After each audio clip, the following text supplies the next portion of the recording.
and welcome to this video on gas volumes, enthalpy and catalysts. It's for OCR salters. My name is Chris Harris and I'm from AlleryTutors.com. Now the whole point of this video is a revision video, basically to go through an overview of this part of the topic. The slides that you can see that I'm going to be using here that are available to purchase, they're great value for money and really get you that, help you to get that A grade or A star, whatever you're trying to achieve. It's a really good summary in a PowerPoint form. If you just click on the link in the description box below this video, you'll be able to get a hold of them there. But like I say, this is dedicated to OCR salters, and this is taken from the specification. It's designed to meet these points here from the specification. Okay, so the mole or gas calculations. So gases occupy the same volume of space under the same conditions, and we can use this equation here to do that. So the number of moles is volume in decimeters cubed divided by the molar gas volume. Now the molar gas volume, this is just the volume a mole of gas occupies, measured in decimeters cubed per mole. Now at standard room temperature and pressure, which is 298 Kelvin and 101.3 kilopascals, very specific, 1 mole of any gas occupies 24 decimeters cubed per mole.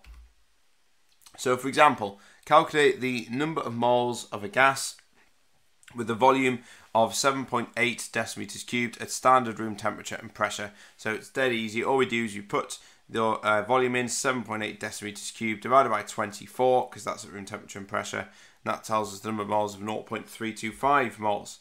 So obviously we can find the volume of a gas experimentally by collecting it through a gas syringe, or you can use one of them upturned measuring cylinders in a big tank of water, and you can measure how much gas you're producing. Okay, so gas volumes that we worked out using molar and volume calculations. So molar calculation, here's an example here. So how much gas in centimeters cubed is produced when 6.2 grams of magnesium reacts with hydrochloric acid at room temperature and pressure. So you can see here that we've got magnesium reacted with hydrochloric acid, and that's going to form magnesium chloride and hydrogen. Now what we have to do is work out the relative atomic mass of magnesium first, which is 24.3. And so we work out the number of moles, because it's a molar calculation. Moles of magnesium is mass over the relative atomic mass. So that's 6.2 grams divided by 24.3, which is the molecular mass. And that equals 0.255 moles. Now, there is a one-to-one ratio between magnesium and hydrogen, as you can see. So the moles of hydrogen is also 0.255 moles. And then all we have to do is work out the volume, because that's what we're trying to work out, how much gas. So it's the number of moles times by the molar gas volume from that previous equation. So that's going to be 0.255 times by 24, and that gets you 6.12 decimeters cubed. Or, because we're going to need to work it out in centimeters cubed, all we do is multiply it by 1,000 and we get 6,120 centimeters cubed of gas. We can also do a volume calculation, which is a little bit simpler. Calculate the total amount of gas produced when 5.6 decimeters cubed of nitrous oxide, N2O, decomposes. There's your nitrous oxide. That's going to form nitrogen and half a mole of oxygen. So 1 mole of N2O produces 1 mole of nitrogen, as you can see here, and it also produces half a mole of oxygen. So these are both gases. So we've got 1.5 moles of gases produced overall. So if we've got 5.6 decimeters cubed of N2O, all we do is we just multiply that by 1.5, and we get 8.4 decimeters cubed of gas being produced. Okay, the ideal gas equation though is a little bit more sophisticated. Okay, so basically we can measure the number of moles in a very specific volume of gas, and we can use this equation. So we're not assuming room temperatures or pressures. This equation can take into account differing temperatures and pressures. So P stands for pressure, which is measured in pascals. V is volume in meters cubed.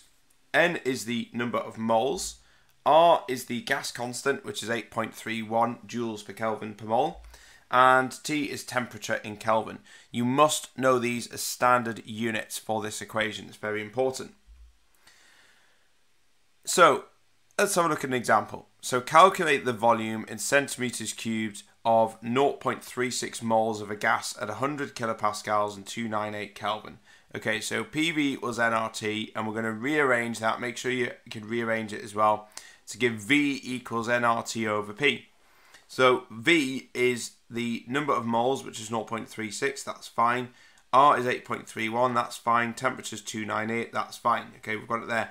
But look at the pressure. Pressure, they've given us it in kilopascals. We have to convert to pascals. So we just times by 1,000. So that's divided by 100,000. The volume is 8.91 times by 10 to the minus 3 meters cubed. But it's asking us to work out the volume in centimeters cubed. So the volume is basically just that number times by 1,000,000, and we'll go into the reasons why it's times by 1,000,000, and that will get you 8,910. 8,910. It is centimeters cubed. Okay, so we're going to have a look at, like I say, in a minute, why we multiplied that by 1,000,000. So the important things when using the ideal gas equation, you should use the units that's been listed above. Make sure you can rearrange it as well. That's really important. The gas constant that will be given to you is 8.31, and standard conditions obviously 298 Kelvin and either 100 kilopascals or 101.3 kilopascals. Okay, so let's have a look at them units and see why it was 1,000,000. So if we're going from meters to decimeters and decimeters to centimeters, we're going to multiply by 10. And this is because we've got 10 decimeters in a meter, it's just 10 centimeters. We've got 10 centimeters in a decimeter, and we've got 100 centimeters in a meter. So you can see on there, and the 100 centimeters in a meter means that we do 10 times 10 is 100. So if we're going from meters to centimeters, we'll multiply by 100. Now this is fine if it's one dimension, but for every dimension we're going to add a 0 from the previous dimension. So you can see here, because we've got an extra dimension here, we're going to add an extra 0. There it is. Okay, so we've got the extra dimension, we're going to add the 0. If we're going from meters squared to centimeters squared, we just multiply these two jumps. So it's 100 times 100, which is times by 10,000 to go from meters squared to centimeters squared. Now, obviously we're using volumes in chemistry, so to go from meters cubed to decimeters cubed, we just add an extra 0 on because we've added an extra dimension. So that's times by 1,000. Decimeters cubed to centimeters cubed is times by 1,000 as well. There's the extra dimension. And obviously going the full lot, meters cubed to centimeters cubed, we do 1,000 times 1,000, which is times by 1,000,000. And that's where we get the million bit from. So it's quite smart. Okay, and obviously if you go the other way, you just divide by the same number. So we're not multiplying, we're dividing. Okay, so using equations to work out volumes of gases. Okay, so balanced equations can be used to work out the volume of gases. So calculating the volume of a gas from an equation. So for example, what volume of hydrogen is produced when 12 grams of potassium reacts with water at 100 kilopascals of pressure and 298 Kelvin? The gas constant is 8.31 joules per Kelvin per mole. Okay, so the first thing we need to do is write out the equation and get it balanced. So you can see here that we've got potassium reacting with water, forming potassium hydroxide and hydrogen gas. So we've got that written out. Then we need to work out the number of moles of potassium. So number of moles is mass over the AR. Okay, and so the number of moles is 12 grams divided by 39. Remember, this is the relative atomic mass. Divided by 39, this is of potassium. So we get 0.31 moles of potassium. That bit shouldn't be there. That's a bit of a mistake. Okay, 2 moles of potassium, as you can see here, react to produce 1 mole of hydrogen, as you can see there. So the moles of hydrogen is basically 0.31 divided by 2, which is 0.155 moles of hydrogen gas is produced. And then all we have to do is use the ideal gas equation to work out the volume. So PV equals nRT, we rearrange that to get V equals nRT over P. So the volume is 0.155, which is the number of moles. R is the gas constant, 8.31. T is temperature, 298. Divided by the pressure. Pressure is 100,000. Okay, so it's that bit there. Remember, we've got to convert that because this was in kilopascals, so we need to convert that to pascals. So the volume is 3.84 times by 10 to the minus 3 meters cubed. Okay, so measuring the volume of a gas. So volumes of gases produce a reaction that can be measured using a gas syringe, as we've just seen before. So we're going to measure the amount of gas produced using this syringe, and it will tell you how much gas you've produced. Fortunately, if the reaction produces more than one type of gas, it can't tell you how much of each gas you produce, so it is a little bit limited. But when the plunger doesn't move any further, the reaction's stopped, and that volume can then be measured. So you've got to be careful though if the reaction produces a larger volume of gas in a short space of time, because that plunger could fly out of the other end. So you've got to do like a preliminary experiment and just see if you're producing more gas than you need, and if you are, you might need a bigger syringe, or you scale down on the reactants and you produce less gas. Okay, so what is enthalpy? Right, so this is looking at the enthalpy change, because we're going to do a lot about this in this topic. So when a chemical reaction occurs, there's normally a change in energy. Okay, so the enthalpy change of a reaction is the heat change in a reaction at a constant pressure. So it's given the symbol delta H, it's a little triangle with a H, and has the units of kilojoules per mole. Now, you can see here, obviously we're going to look at the different parts of it. So the delta bit, like I say, means change in. This is the change in enthalpy. The little underground symbol here, the little circle with a line through it, this means the substance is in standard state under standard conditions. Okay, very important. And then standard conditions is 100 kilopascals, you can say 101.3 kilopascals if you want, and 298 Kelvin, which is 25 degrees Celsius. Okay, reactions, they can give out heat energy or they can take them in. And we call them endothermic reactions, is one half of them. These are reactions which absorb energy from the surroundings. So basically you can see here that in this reaction profile here that the reactants are lower in energy than the products. And when we get this scenario here, we say that the delta change going from reactants to products is positive. That means the products are higher in energy. So delta H is positive. You can see there's an increase in enthalpy here. You can see this is the reaction profile here, and we've got something called an activation energy, which we'll look at later. And obviously this is the height of the activation energy right up to the top of this profile and back down to your products. So an example of this is thermal decomposition of calcium carbonate. So this obviously produces calcium oxide and carbon dioxide. You can see this enthalpy change is positive. It's an endothermic reaction. Exothermic reactions, these are just the opposite. These release energy to the surroundings. So you can see here, here's our energy profile. This is when we've got products lower in energy than our reactants, and delta H is negative. So the products are lower in energy, delta H is negative, so we're releasing energy. There's our profile as well, and you can see here, obviously we've got an activation energy here, which we'll come back to later on. An example of an exothermic reaction is the combustion of ethane. You can see here there's ethane reacting with oxygen. That's producing water and carbon dioxide. Notice that the symbol in front is negative. That means it's an exothermic reaction. So this is the enthalpy of combustion. Okay, so bond breaking and bond making. So bonds are broken and made during a reaction. So bonds are broken. When we break a bond, we need to put energy in. So energy is absorbed in the bond breaking process. So bonds are broken in the reactants, and this is an endothermic process. So the delta H is positive for bonds being broken. So you can see here we've got this endothermic process being displayed as a diagram. And basically, if we need more energy needed to break the bonds than energy given out when they're being formed, the reaction will overall be an endothermic reaction. If we look at bonds made, so when bonds are formed, then energy is released. So bonds are made when we've got products, when the products are being produced, obviously, because this is when we're forming the bonds to produce the products. It's an exothermic process, this, and therefore delta H is negative. And there's our energy diagram, as we've seen before. There's the delta H is negative. But if more energy is released when the bonds are being formed than what was needed to break them, then your overall reaction is going to be exothermic. Okay, so bond enthalpy, remember, is the amount of energy needed to break 1 mole of a bond type in a molecule in the gaseous state. Make sure you can state that, which is bond enthalpy, because they may ask you for that in your exam.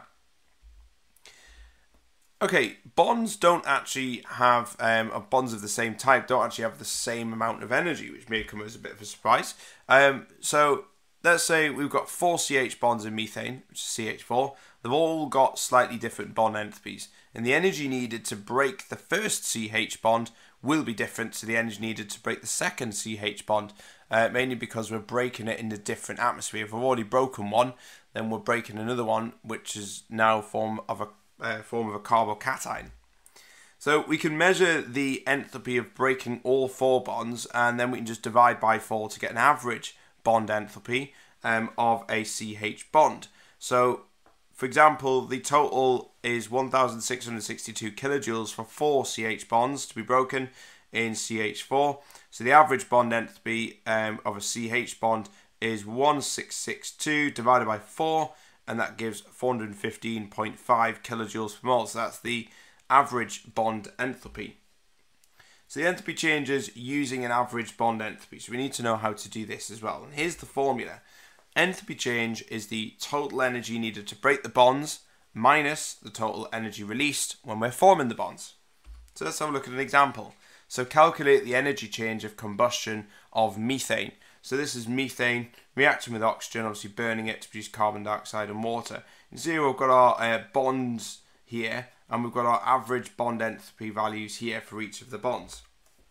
So we're going to break all the bonds here first. We've got 4 CH bonds because of the CH4. So that's 4 times 435, sorry, which is the CH. And that's going to give 1740. And then we've got 2 lots of OO double bonds. So that's going to be 2 lots of 498, because that's the value there, which is 996. Add that up. Total energy needed to break the bonds is 2736 kilojoules per mole. Now the total energy needed when we're forming the bonds, this is formation, 4 times OH, so that's 4 lots of 464, which is this here, which gives you 1856, and 2 lots of CO, which is this here, which is 2 lots of 805, which is 1610. Add these up, so the total exothermic is 3466 kilojoules per mole. Now you can see here that the enthalpy change, total energy to break the bonds, is 2736 minus 3466, and that gets an overall enthalpy change of minus 730. So this reaction is clearly exothermic. More energy is being given out when we're forming bonds than what is needed to break the bonds in the first place. So overall, the reaction is exothermic.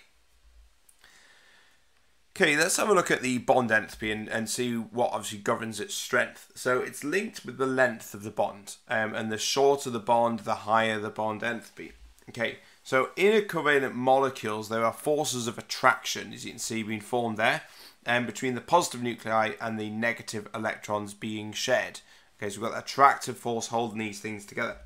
However, there are repulsive forces, as you can see with the red arrows, between the 2 positive nuclei, obviously they're repelling each other, and between the electrons in the atoms, so they're repelling each other as well. So we've got this battle between the 2. And there's a balance between the 2 forces, and the result is something what we call the bond length, and that's the balance between these attractive and repulsive forces. So basically, the greater the electron density between the atoms, the stronger that attractive force is. This means that atoms are pulled in further towards, closer to each other. This leads to that shorter bond, and we get a much higher bond enthalpy. So it takes a lot more energy to break that bond. So you can see here the electron density gets higher as we go down. So we've got single, double and triple bonds, and the bond gets shorter as well as a result because it pulls them in. And then we've got that higher bond enthalpy, obviously with a triple bond compared to just a single bond. Okay, make sure you know your delta H's because you're going to use them later on. So the 4 types of enthalpy change that you need to know. You've got delta RH, which is the standard enthalpy change of a reaction. This is the enthalpy change of reaction according to the molar quantities in the equation under the standard conditions. You'll see this popping up later on. Enthalpy of neutralization. This is the standard enthalpy of neutralization. Enthalpy change. So this enthalpy change when an acid and an alkali react to form 1 mole of water under standard conditions. Make sure you know that 1 mole bit and the standard conditions. Very, very important. Delta CH, standard enthalpy change of combustion. This is the enthalpy change when 1 mole of a substance is completely burned. Very important. All these bits underlined are important. In oxygen to make carbon dioxide and water, again under standard conditions. And your final one is the standard enthalpy change of formation. This is the enthalpy change when 1 mole of a compound is formed from its elements in their standard states under standard conditions. Again, make sure you know these very specific terms, 1 mole and elements, okay, formed from its elements. Very important. Okay, Hess's law. Germain Hess, he basically came up with a law to work out the enthalpy changes that you can't find out by doing experiments. So he's a bit of a smarty pants, really, and he came up with a law. He was that important. Yes, it got to his head a little bit. So he said that the total enthalpy change of a reaction is independent of the route taken. Okay, and you're going to see his law in action over the next few slides here. Okay, Hess's cycle, it comes up with 2 cycles. There's a formation cycle and a combustion cycle, and you need to know which one and when to draw it. So if you're given formation data, you draw a formation cycle. So you can see here that the data we've been given here is formation data. So the cycle we're going to be drawing is a formation cycle. And this is what a formation cycle looks like. So we have reactants and products on the top, and the value that sits here will either be the enthalpy of combustion or the enthalpy of reaction. And we have elements in their standard states down at the bottom here, and the arrows point up towards your reactants and products. And the values on these arrows are the enthalpies of formation. So we're going to set out our cycle like this and make sure you balance everything. Remember, obviously, these symbols here have to be substituted for numbers, and you've got to multiply by the number of moles in each equation as well. And you're going to see a worked example next. So let's have a look at a worked example. Now, there's a golden rule that you have to do when you're using these cycles. So when you go with an arrow, you keep the sign the same. When you go against an arrow, you change the sign. Okay, so let's have a look at this example. Calculate the enthalpy of combustion of methanol burning completely in oxygen to make carbon dioxide and water. Now notice it's asking for the enthalpy of combustion. However, you're not looking at that, you're looking at the data. The data they've given us is formation data, so you can see it there. So the first thing we have to do is write our reactants and products out. So this is our methanol reacting with oxygen, producing carbon dioxide and water. We start with our elements at the bottom here in their standard states. Carbons are solid, oxygens are gas, hydrogens are gas. Make sure they're all balanced. Very important, it must be balanced. Okay, the first thing we'll look at the enthalpy of formation of your methanol, which is -234. So it's just got 1 mole of that. Notice the oxygen is 0 because we haven't actually changed it. We've got oxygen here and oxygen there, so there's no change. So the total on the left-hand side is just -234. Now we have to look on the right-hand side, on this side here.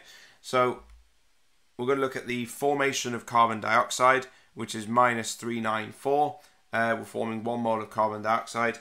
And water, we're forming 2 moles of water. So we have to do 2 times -286, which is -572. Add all that up, and we get a total of -966. Okay, we want to work out the enthalpy of combustion, which is this bit up at the top here. Now, when we work out the enthalpy of combustion, we need to take an alternative route. So we want to go from here to here, but we can't do it. It's a little bit like a roadblock. So if we can't go this way, we have to take a diversion. So we're going to go down here and then up here to get to the same place. So we're going to go against the arrow with A, and we're going to go with the arrow with B. So we'll go against the arrow with A. That's going to be +234, so we just change the sign, keep the number the same. And with the arrow of B, so that's -966, and that should give us a total of -732 kilojoules per mole. And that is the value for the enthalpy of combustion. And a great thing is that if you start anywhere on that cycle and add the numbers up, then it should add it to 0. Remember to flip the sign if you go against an arrow. Okay, so you can try it, put it in, and it should all add up to 0. That was Hess's law. Okay, he basically said it was independent of the route taken. It should all add up to 0, so it's pretty smart. Okay, so Hess cycle combustion. If you're given combustion data, you need to draw a combustion cycle. You see here, this data is combustion data, just like we see with the formation cycle. So this time we put our reactants, or it could be elements, on the left-hand side, and we put products on the right-hand side. And the symbols up here will either be the enthalpy of reaction or the enthalpy of formation. Now, combustion products go on the bottom. Combustion products are always carbon dioxide and water. They don't change. Arrows point down to form these combustion products, and these arrows represent the enthalpy of combustion going down here to the combustion products. Now, remember what we're going to do is substitute obviously the values, just like we've seen with the formation data, substitute the values for these symbols here and multiply by the number of moles in the equation. So let's have a look. Again, same rule. When you go with an arrow, you keep the sign the same. When you go against the arrow, you change the sign. Okay, so let's calculate the enthalpy of formation of pentane from their elements in their standard states. So we've got, here it is here, we've got some different stuff here. The data they've given us is combustion, so it's a little c, so we have to use a combustion cycle. So we're going to put our elements here this time, carbon, hydrogen, oxygen, there's our elements, and that's forming your fuel, which in this case is pentane and oxygen. Okay, so remember this could be elements or reactants, it doesn't really matter, I suppose they're both, aren't they? So that's what we're going to work out. Because it's combustion, we have carbon dioxide and water at the bottom, there are combustion products. Make sure it's all balanced, make sure you've got obviously 5 carbons, they match, and obviously your hydrogens, they match as well, so it's 12 hydrogens, so that's fine.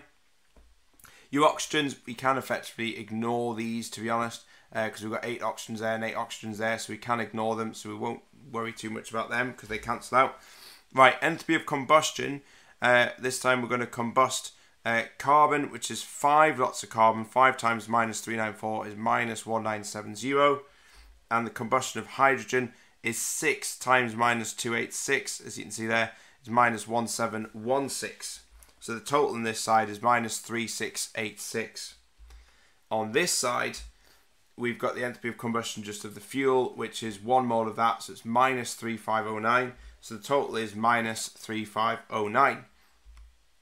Now we want to work out the enthalpy of formation, which is this bit at the top here. And again, just like with the other one, we need to find an alternative route. We need to go from here to here. We can't do that because we need that value. So we're going to go with the arrow here and against the arrow here. Okay, so let's go. With the arrow at A is going to be minus 3686. We keep the sign the same. Against the arrow there, it's going to be plus 3509. Put that in and we should get minus 177 kilojoules per mole. So this thing overall is exothermic. Okay, it's minus 177 kilojoules per mole. Again, put your numbers in, flip the signs when you go with when you go against an arrow, and the whole thing should add up to 0. So give it a shot. Always try that, because then you know if you do get 0, you're either really lucky with your numbers or you more than likely you've got it right. Okay, another application of Hess's cycle is bond enthalpies, and we can use this to calculate enthalpies of reaction using average bond enthalpies. So we're going to calculate the enthalpy of reaction when hydrogen and bromine react to form hydrogen bromide gas. Okay, so you can see here, here's our hydrogen and bromine reactant to form hydrogen bromide gas.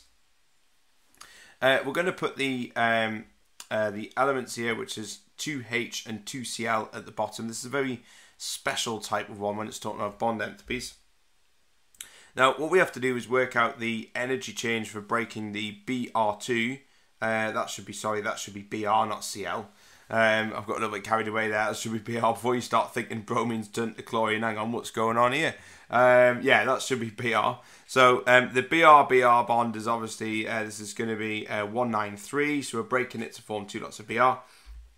And the enthalpy of hydrogen, the HH bond, is 436. So that's breaking that H2 to form 2 H atoms. So that's 436. So adding that up, that gives a total of 629.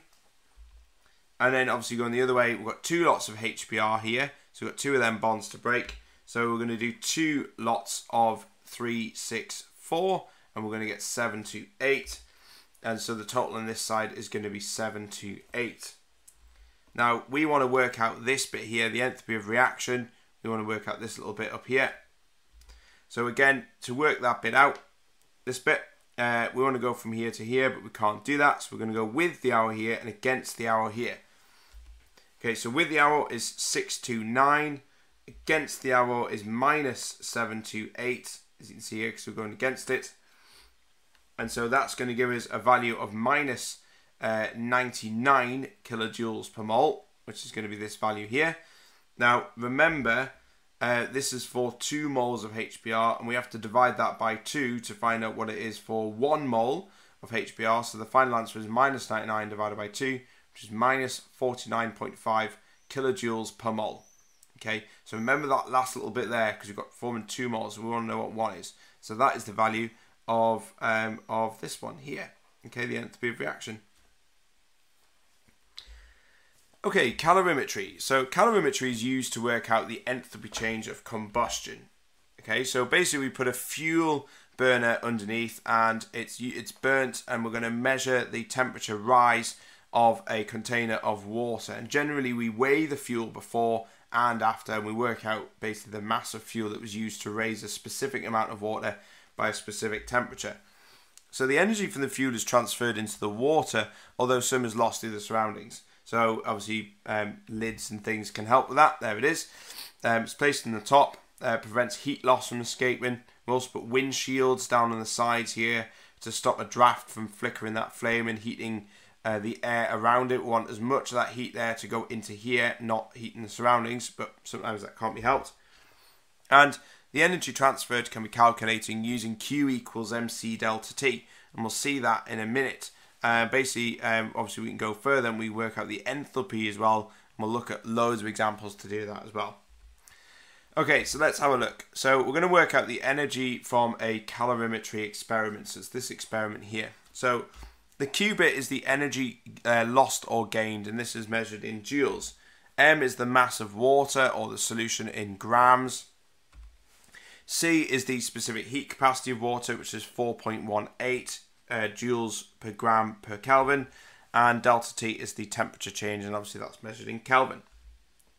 Now 100 grams of water was heated from 23 degrees Celsius to 57 degrees Celsius by 1.8 grams of ethanol. Calculate the energy transfer and hence the enthalpy change of the fuel. Right, let's have a look. So the first thing we have to do is calculate the energy. Now this is the mass of water that we use here, remember, not the fuel. So it's 100 grams times by 4.18 times by 34, which is the change in temperature. It's the difference there.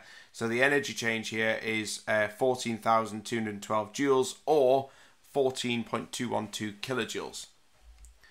Then we have to do, because we want to work out an enthalpy change, enthalpy is kilojoules per mole, so we'll have to work out the mole of something, and that something is ethanol, because that's the fuel we're burning. So that's mass over MR. This is where we're using the mass change. 1.8 grams of ethanol was used, divided by the MR of ethanol, which is 46. And we should get the number of moles to be 0.039. And so the enthalpy change is energy divided by the moles, what we've worked out there. So that's minus 14,212. It's minus because it's exothermic, it's producing heat. Minus 14,212 divided by 0.039. And that's going to give us an enthalpy change of minus 364.4 kilojoules per mole. Okay, that's the energy change. It's exothermic, that's why it's negative. Okay, we can also do it from solutions as well. A slightly different setup. We've got a polystyrene cup, again, to prevent some heat loss. We're going to add, normally it's an acid-alkali reaction, so we're going to add an acid first and measure that temperature for a few minutes, and then add the alkali or the solid, depending on what we're going to add, stir, and we're going to measure the temperature change. So let's have a look at a question. 25 centimeters cubed of 1 mole per dm cubed HCl had a temperature of 20 degrees Celsius. 25 centimeters cubed of 1 mole per dm cubed of sodium hydroxide was added, and this raised the temperature to a maximum of 26 degrees Celsius. Calculate the enthalpy change of neutralization for hydrochloric acid. Okay, so the first thing we have to do is notice the mass. We're adding 25 centimeters cubed of HCl and 25 centimeters cubed of sodium hydroxide. So we have to take into account both of these, and we're going to put a total mass of 50. Times that by 4.18, times that by 6, that's the temperature increase. So the energy is 1,254 joules, or 1.254 kilojoules of energy. So this is the total mass of both liquids. So the moles of HCl, obviously this is the acid that we're going to be working out. This is the calculate the enthalpy change of neutralization for the acid. So the moles of HCl is concentration times volume. Concentration is 1, volume is 25, times by 10 to the minus 3. We have to convert to decimeters cubed, and we can just put that little bit on the end there, which can convert to decimeters cubed. That gives us a total number of moles of 0.0250. So the enthalpy is energy divided by moles. So the energy is minus 1.254. That's the energy given out, divided by the number of moles, which is 0.0250. And the enthalpy is minus 50.16 kilojoules per mole. Okay, so what affects rate? So catalysts can affect the rate of reaction. That's supposed to say can, not can. So it can affect the rate of reaction. So catalysts, so a substance that increases the rate of reaction by providing an alternative pathway that has a lower activation energy. Remember we've seen activation energy earlier on. The catalyst is chemically unchanged at the end of the reaction. So catalysts are generally used to speed up a specific reaction. Different catalysts are used for different reactions. So they're used to make a product faster, and they can be used to lower the temperature required as well. And that's great for industry because it means you're saving energy. And if you're saving energy, you're saving money as well, and you've got bigger profit margins. So here's an example of a catalyst. This is a zeolite catalyst. Large surface area, loads of micropores within this here. And so within these pellets, so that means they've got a large surface area. Great for a catalyst, because it means you speed up the rate of reaction better. Okay, cracking. So longer hydrocarbons can be cracked to form higher demand, shorter hydrocarbons. So we can take longer hydrocarbons and crack them. And cracking is breaking a longer chain alkane into shorter hydrocarbons. So looking at this example here, we've got dodecane, which is C12H26. So this is obviously the fuel, and we're going to break this into ethene and dodecane. You can see here this is being cracked. We've got a shorter fuel. Obviously we've got an alkene as well. So the products of cracking are actually quite difficult to predict. It's a completely random process. So cracking requires a large amount of energy in terms of heat and pressure, and that can obviously make it quite expensive as well. But if we pass the hydrocarbon vapor over catalyst, we can reduce this cost, and less heat energy and pressure is actually required to do this reaction. So heterogeneous catalysts, let's have a look at these. Catalysts can be classified as heterogeneous. So heterogeneous, this is basically where we've got a catalyst in a different phase from the reactants. So the catalyst is in a different state. So for example, if we look at the Haber process, this is nitrogen's in gas, hydrogen's a gas, and ammonia is a gas. The catalyst used for this reaction is iron. Now that's a solid. We can see that's a different state from your reactants, so we say that is heterogeneous. Now, if we increase the surface area of our solid heterogeneous catalyst, then this will increase the rate of reaction. You get more particles can react on the catalyst at the same time. Okay, so that's great. That's what we're trying to do, is increase that surface area. So why use catalysts? So catalysts are used in industry to lower the temperature for the reaction to proceed. So that means we're not spending as much money on energy, and less carbon dioxide is produced. And we speed up the reaction by providing that alternative pathway for the reaction to proceed. Environmental benefits, obviously lower temperatures and pressures. That means we're not using as much energy, so less carbon dioxide is produced, which is a greenhouse gas, and less waste is produced as well. Catalysts allow us to make the reactions much more efficient. We have better atom economies. So instead of doing it in 5 steps, we can now do it in 2, which means we're using less waste, not transferring our product over and over again. Now, catalytic converters, these things are found in cars. They basically try to reduce the level of pollution. They're made from rhodium, platinum, and palladium, so very, very, very expensive. And basically, an example of what they do is they react carbon monoxide and nitrogen monoxide together, and you form carbon dioxide and nitrogen gas. So this is the reaction, obviously, of a catalytic converter. So you can see here, there's a catalytic converter. If you ever wondered where it was in the car, it's near the front, near where the engine is. It's in a little box at the front, and if you cut that open, you'll find this honeycomb mesh inside, sprayed with a fine powder of rhodium, platinum, and palladium. So very posh. Right. Substances absorb to the surface of solid heterogeneous catalysts. Okay, so you need to know what's happening here. Now notice adsorb, that isn't the spelling mistake, that is with a D. Okay, adsorb, which is different from absorb. Okay, so the reactions occur on solid heterogeneous catalysts. It's on the surface of it. They bond to the surface of the catalyst, and this is called adsorption with a D. So the bonds in the reactants weaken and they break and they form radicals. Okay, these are just atoms or molecules with a single electron, so an unpaired electron. The radicals then react with each other and they make new substances. So these new molecules are then released from the surface, and this process is called desorption when it leaves the surface of the catalyst. So we're going to look at an example. So in this reaction, we are showing the formation of ammonia using an ion catalyst in the Haber process. So this is the formation of ammonia. Here's our ion catalyst surface, and you can see here that we've got our 1 molecule of nitrogen and 3 molecules of hydrogen stuck to the surface. This is called adsorption, so they're adding to the surface. Now, after they've reacted, obviously we form our ammonia product, and this is desorption. This is released from the ion catalyst surface. Poisoning, right. Now, the problem is with heterogeneous catalysts is they can be poisoned. So an example is lead actually poisons platinum catalysts in cars, in the catalytic converter. Now, lead was normally found in petrols, actually. Years ago it was in there. It used to be called the old 4-star petrol.